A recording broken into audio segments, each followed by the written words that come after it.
Hi there guys, today's video is going to be something a little bit different. I've finally figured out how to do a voiceover on a video, so that's what I'm going to be testing out with this one. It's actually all of the footage that I managed to get when I was on holiday last September. I know it's been a long time, but here it finally is, so let's dive straight in. I was travelling through Manchester Airport, and while we were in there I spotted this shop, Victoria's Secret. I'd heard so much about it online from American friends and whatnot, and I just had to go in and I loved it. So then, armed with my shopping bag and my little hand luggage case, we went through Manchester Airport right up to the terminal. You can see our flight getting called here to go to the gate. And then we landed in Fuertaventura, which is here. It's like the world's tiniest airport. After we'd driven to our hotel to get changed quickly, we went to our local shopping centre. And this is probably one of my favourite shops. It kind of reminds me of a mix between Hollister and Mankind. It just has like a bit of everything. Like here you can see all incense and clothes and like candly stuff. They also have some novelty items like mugs and mug coasters, stuff like that, which you'll see on a table now. At this point we were starting to head home and we were all feeling quite tired because we'd obviously had the flight. The flight was 4.5 hours and it was now around 9 or 10 o'clock, so we just headed back to the hotel for the night, and that was pretty much our first night over with. The next day I honestly didn't really film much. This is again in the evening time. I just wanted to show you guys this plane because the island is so small that we were staying on, and the airport is tiny, as I say. The planes are constantly like flying really low. This one was actually flying out away from the island, not coming in, so it's getting higher, I think. But yeah, nothing much really happened this day. I think we just went shopping for bits and had a little sunbathe, so nothing really worth filming.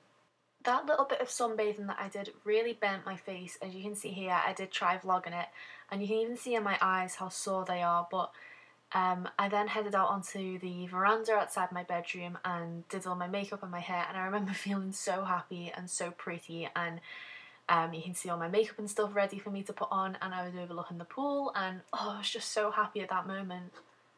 Then I headed down for breakfast and had a pool day.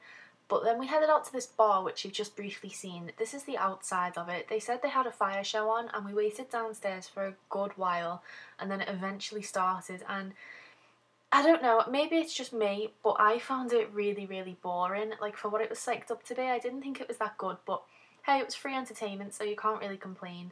This isn't our hotel, this was another hotel that we went to, just for the bar, because we'd heard really good things. They had a theatre. And yeah, like I say, it was free shows, so why not?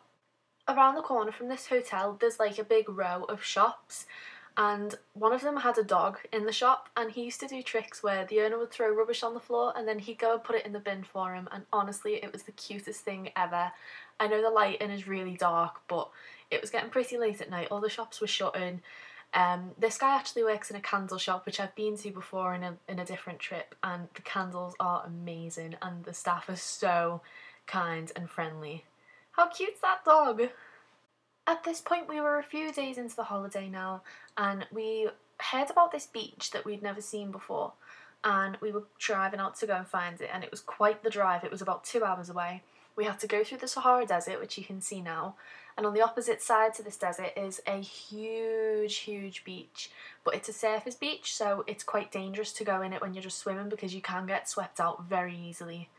As you can see, we were also driving past volcanoes and all kinds of crazy things. These are all dormant, so they are safe, but it's just crazy seeing them. Finally, after driving around for a couple of hours, we found the road that took us to the beach that we'd been looking for. Isn't it just gorgeous? Like, even the road down there is so stunningly beautiful. I absolutely love it. Look how white the sand is and how blue the sky is. Oh, it makes me so excited just looking at it again. We actually met a really lovely lady who you'll see very briefly in just a second. As you can see, the part of the beach that we stayed at was like a little alcove, so it was pretty private. As you can see as the camera turns, the lady with the straw hat on is the lady that we met, and the lady with the blue hat on is actually my mum. Now, the lady that we met is German, and she is probably one of the nicest women I've ever met in my life. She was there with her husband, and we all got on so well, and we just spent a day in the sea, and oh, it was just so nice. It's so dreamy looking back on it. I know that's really cheesy, but it really was a good day. Something that I find really strange about myself is that I'm actually terrified of the ocean. I love it, and I love going to the beach and everything, but as soon as I get in the sea and I see tiny little fish like the ones that you're about to see, something about it freaks me out so bad. That's actually my dad's foot, so sorry about that ruining the shot. But these little guys creep me out so bad. After our little day at the beach, we decided to head home and get ready for the next day. As you've just seen, there's some surfers there, so this is actually going past the surfers beach that I mentioned before. So yeah, we decided to get ready for the next day, which was a boat trip over to Lanzarote, which was pretty exciting. I'd never actually been on a boat before. We had to buy our tickets before boarding the boat, which was really stressful. That's actually a map of Fuertaventura for those interested. Everything had to be really fast, so we could only really scan around the bay like this with the cameras for a short amount of time before the cars started moving and we all started boarding the boat. Very fast paced. I was so excited to be boarding the boat as well because, like I said, never ever done it before. I know the following couple of seconds of footage may be a bit boring for some of you guys who've done this before, but for me, and I'm sure for other people who've never done anything like this is like really interesting. I found all the details on the boat like fascinating, like what's that rope for, what's this for, what's that for.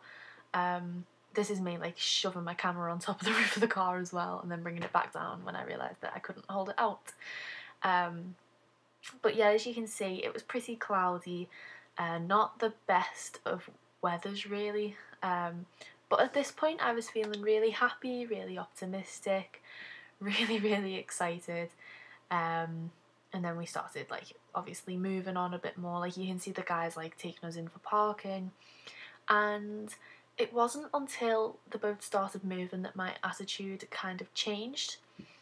But until then, just take in how big the bottom of this boat is, and when you go upstairs how it looks as well. It's just crazy to me. I know I keep on saying that everything's crazy, but everything here was just such a new experience for me and really eye-opening and exciting. I'd never been on a boat before, so to see all of this like stuff was just like wow, I loved it. We had a good amount of time, I'd say a good 15-20 minutes before the boat actually started moving, so we just enjoyed the sights out the window, had a little look through the leaflets that they had in the seats, which is just like the safety stuff, and then they also had a little shop on board the boat which wasn't actually open yet, but my mum got the purse that she's just pointed at, and I thought I'd show you guys some of the stuff that they had in there. It was just pretty much standard touristy stuff. As you can see, the ship had pulled out and turned, and at this point I was completely fine, really enjoying the novelty of it. I thought the ocean looked gorgeous with all like the light blue swirling up the top, and it was in the next few seconds that I suddenly started feeling a bit funny. Not so much seasick, but more terrified. And I have no idea what happened to me. I literally, at this point, I was thinking, oh my gosh, I need to like stop filming and shut my eyes. So I just thought I'd point out that island, and then I didn't film anything else until we got to actual Tenerife. I don't think anyone can ever understand the amount of relief that I felt at this moment in time when we were driving off that boat. I honestly felt like I was gonna die. I don't know what happened to me. About 5 minutes down the road, we came to this like weird sandy little bank, and someone had built that little boat out of like stones and sand. How cool is that? About 10 minutes more up the road, we started driving up this huge, windy, cliffy mountain. You can kind of see how windy the roads are there, but we were so high up by the time we got to the top of this like mountainy type thing, whatever you'd like to call it. And I got so much footage of us just driving around, and to me it's really peaceful to watch it. So I'm thinking about just putting all the clips together, kind of similar to what I've done in this video, and making like a whole like relaxation video with just music to it. I think that would be really cool. We honestly didn't do anything too exciting while we were in Lanzarote. We just sort of drove around and took everything in. As you can see, we drove around this island and they had huge like statues of camels on there. It doesn't show how big they were on camera, but seriously, they were huge. We had to drive off pretty quickly though, because we actually got told off by somebody. After that, we'd pretty much done everything. We'd been to a couple of little touristy shops, picked up some little keepsakes, and then we pretty much just headed back to the boat and went back home. Again, the drive home from here was pretty long, so we didn't really get to spend much time here. After this trip to Lanzarote, we pretty much just had a few more pool days, and that was kind of it. I did vlog and show you guys around the extremely messy apartment that we were living in, and I've literally this second just worked out how to speed up my clips, so I'm so proud of myself. But that was the room that me and my mum were staying in, and then the bathroom, which is really messy. I'm not sure why I didn't tidy up first, but hey ho, it is what it is. This is the view out the bathroom window, and then we go through to the kitchen stroke living room. My dad was actually sleeping in there, so that's why it kind of looks like there's a bed on the couch. You know what's strange? I'm looking back at this clip and I feel like I look really pretty, but on this day I felt really, really disgusting and horrible. It makes me kind of sad to think back on that. Nevertheless, I did still enjoy a lovely pool day as per usual. That is probably one of my favourite things to do. I even started getting a little bit brave and started swimming underwater with my eyes open with the camera, which is not something that I'd normally do. Not that I usually swim underwater with cameras, I meant swimming underwater with my eyes open and actually being confident, because I'm not like scared of water, but I don't like it in my face or in my eyes. So after all that, I got home, got a shower, washed my hair and freshened up. Well, I say freshened up my makeup. I took off all my makeup, had a sleep, and then put on all my makeup again. Then I headed out. I wanted to show you guys around like the actual complex as best as I could. So that is what you're going to see now. This is walking down the stairs of our apartment. And then that is where we used to sit by the pool. And then you head down this deck in here, and that takes you down to the pool bar. This decking actually is quite funny to me because I tripped up on it a couple of years ago and I spilt my drinks all over a pretty posh couple's white suitcases, so whenever I see that decking I always think of that. Now we're just coming through the arcadey kind of bit, which is a bit rubbish, but it's more, well, obviously it's for the kids. This was my favourite restaurant. That is my dad's steak, and then my mum's, and then you can just see mine there. And then if you look slightly to the right, you'll see bread rolls and like a load of sauces. They were so good. Then we drove up to this place where they keep camels, as you can see, and my mum absolutely loves feeding them. So that's what we did for a little while. They're so friendly, and she always feeds them like apples or lettuce or anything like that really that she can get her hands on. And on that note, guys, I am going to end the vlog here. All we really did after this was a couple of days later we went and sat in this cafe, had some pizza before boarding our flight home to Manchester, and then we had the drive back to Liverpool, and then it was back to reality. This is us on the plane. Have a little look at the guy in the white t-shirt though. He turned around in a second and just creepily smiled at the camera. It's pretty funny. But yeah, that's it guys. Hopefully you've enjoyed. Don't forget to leave me comments and give me a big fat thumbs up. I will see you guys in the next video. Bye guys.